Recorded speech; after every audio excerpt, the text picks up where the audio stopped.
අපි අද කතා කරමු වකුගඩු රෝගය ගැන. වකුගඩු කියන්නේ අපේ උදර කුහරයේ කොඳුරට පෙළ දෙපැත්තේ තියෙන බොංචි ඇටේ හැඩයට තියෙන යුගල අවයවයක්. සාමාන්‍යයෙන් එදිනෙදා දෛනික ක්‍රියාකාරීත්වයේදී සෛල වලින් එකතු වෙන අපද්‍රව්‍ය රුධිරයට ගෙනල්ලා පෙරලා අපේ ශරීරයෙන් බැහැර කරන්නේ. ඒ කියන්නේ අපේ ශරීරයේ ෆිල්ටර් එකක් විදියට වැඩ කරන්නේ වකුගඩු. ඒක නිසා වකුගඩු කියන්නේ අපිට ගොඩාක් වටින අවයවයක්. ඔයා නිතරම ආහාරයට ගන්නේ අධික ලුණු සහිත ආහාර, අධික තෙල් සහිත ආහාර, ඒ වගේම කෘත්‍රිම රසකාරක, කෘත්‍රිම කල් තබා ගැනීමේ ද්‍රව්‍ය අඩංගු ආහාර, ඒ වගේම රතු මස් වර්ග නම් ඔයාගේ වකුගඩු අනාරක්ෂිතයි.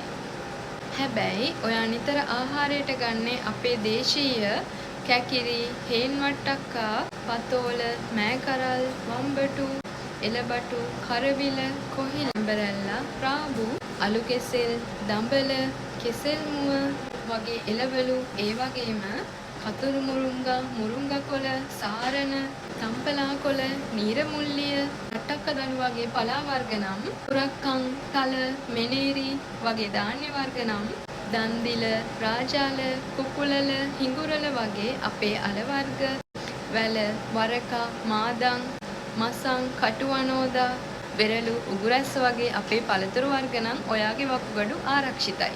අපේ වකුගඩුව රෝගී වෙලා නම් රෝගී මුල් අවස්ථාවේදී අපිට සැක හිතන්න පුළුවන් සාමාන්‍යයෙන් වෙනදට වඩා අසාමාන්‍ය තෙහෙට්ටු බවක්, ආහාර අරුචියක්, නිින්ද නොයාමක්, මුත්‍රාවල පෙන සහිත ගතියක් ඇති වෙන්න පුළුවන්. ඒ වගේ අවස්ථාවකදී ඔයා කරන්න ඕනේ හැකි ඉක්මනට වෛද්‍යවරයෙකු හමු වෙලා උපදෙස් ලබා ගන්න එක. ඒ වගේම තමයි මේ වගේ රෝගී ලක්ෂණ පහළ වුණාම SGPT, SGOT, ඒ වගේම GFR, සීරම් ක්‍රියේටිනින් වගේ රසායනාගාර පරීක්ෂණ වලින් ඔයාලට තහවුරු කරගන්න පුළුවන් ඔයාට ඇත්තටම වකුගඩු රෝගී තත්ත්වයක්ද ඇති වෙලා තියෙන්නේ කියලා. අපි වකුගඩු රෝග ගැන තවත් දුරට ඊළඟ වීඩියෝ එකකින් කතා කරමු. මම ඩොක්ටර් ඉමාෂා.